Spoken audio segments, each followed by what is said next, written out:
Necessarily reflect those of the advertisers, owners, or management of Pacific Telestations LLC. For comments, opinions, and questions, please email Jess Lujan at jessthebuzz@gmail.com.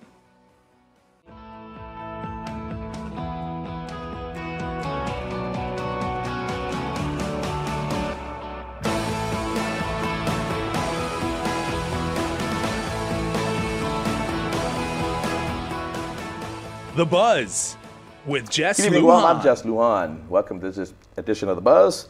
With me tonight in the studios, of course, is Senator Telena Nelson, who was my guest last week as well, Bill 50-34.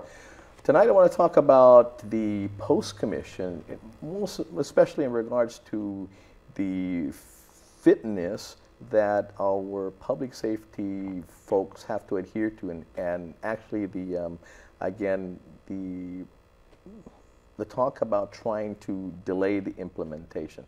First of all, good evening. Good evening, Senator. So yes, the post is essentially the requirements for our public safety officers. Right now, the standard is in accordance with Air Force standards. And I held an informational hearing just several days ago to hear what the leaders within our public safety agencies had to say. And essentially, they asked for more time, and they asked for the flexibility to modify the laws so that each agency can fulfill its own separate physical fitness standards. So they won't be in concert with each other? That's Everybody correct. will be different? That's correct. Okay. Now, let me ask you this. If that's the case, I mean, we have law enforcement people here that transfer from one law enforcement entity to the next. Like sometimes GPD goes into the marshals go into GPD, and likewise. Why wouldn't we want to have one standard? We are one government, right? I mean, one set of rules. I mean, they're all. If you're running after a crook, you're running after a crook. Whether you're a marshal, whether you're GPD, whether you're port police, airport police, should be one standard. Shouldn't that be? Well, it's not just the GPD and the airport police, it's also our Guam Fire agency. So, the request is to have, everyone has their own physical requirements for each agency. And so essentially I believe it's a reasonable request. My concern, I'm glad that we had this informational hearing, because my concern was, would our public safety officers be able to meet this requirement? And during previous informational hearings, one of our agencies said, and I quote, "We are 95% sure, that 95% of our people can pass." Can pass, okay. Right, and so. And how long ago was that? Just about a month or so ago. Okay. Okay. So to that day we had the informational hearing, and it was a different. It was a different number. Right. That was a different number. In totality, so that individual was talking about their particular agency. Yeah. Okay. And so now it was corrected, and so it's some agencies are 50% pass rate, 60% pass rate, and I'm glad that this is happening, because I asked the Post Commission in a meeting, and I also asked in the informational hearings with our agency heads, our public safety agency heads. I said, what are you going to do for those officers that can't meet the requirement? Yes, they have an X amount of times to continue to retest, but if they can't meet the requirement, what then? Sure. And they're going to lose, their hazard pay. They're going to probably experience a decrease in pay. And I thought that this wasn't clearly thought out.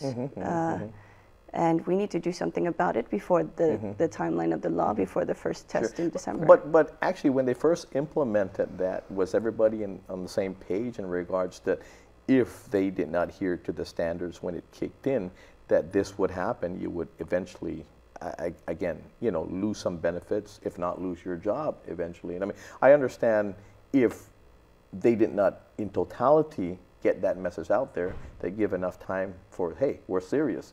If you don't get your act together, if you don't get it down, then you're going to eventually lose your job. You're going to lose this. You can, eventually you lose your job.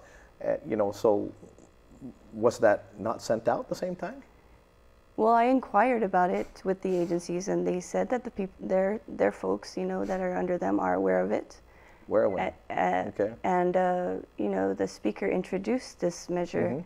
And based on the awareness of everybody. Right, yeah. in the past, and he said, and he saw it on the media, He asked them, are you sure? Numerous times that we are going to implement this, and the post commission said, yes, this is the thing, that it is an achievable standard. But today, now that it's being tested, it's not.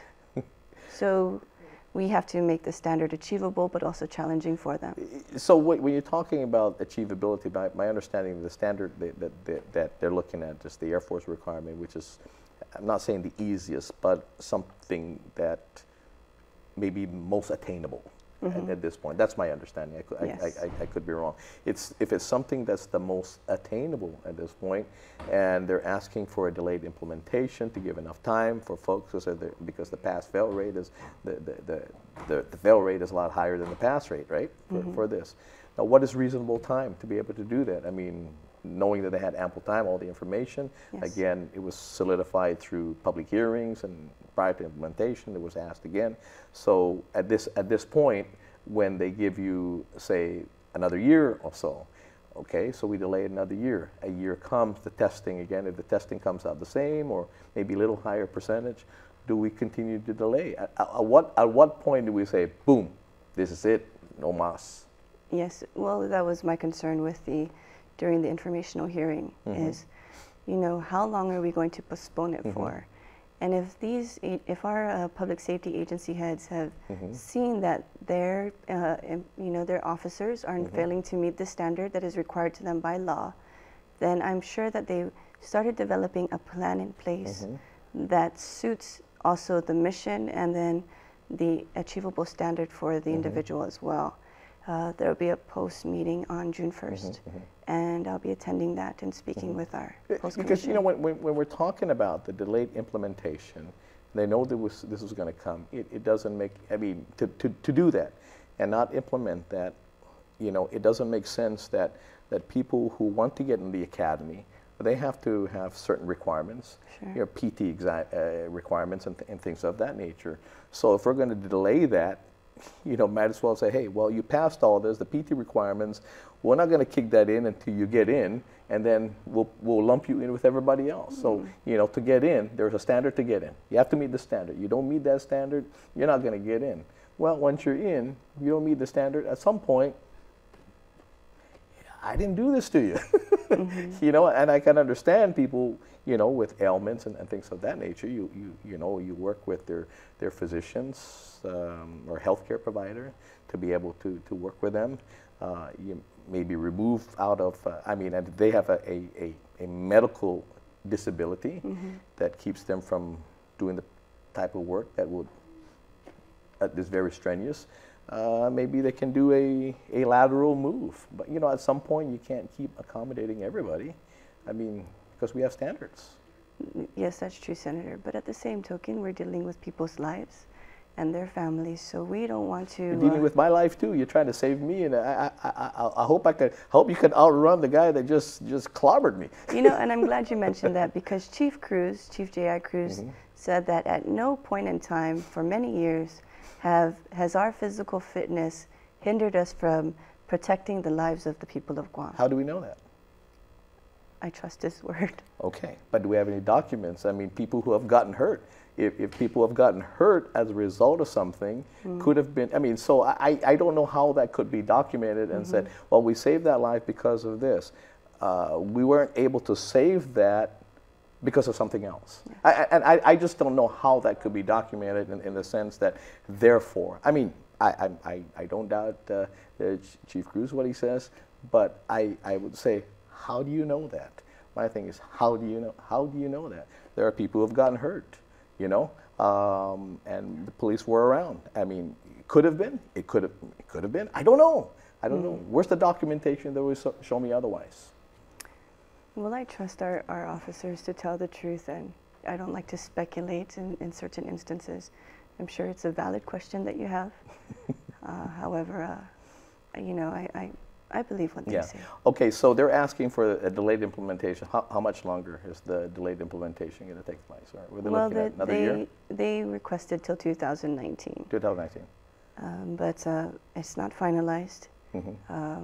Each agency should have a plan, at least a 70% plan by June 1st to see what some of the standards they'd like to see for their specific abilities, and hopefully we can go from there.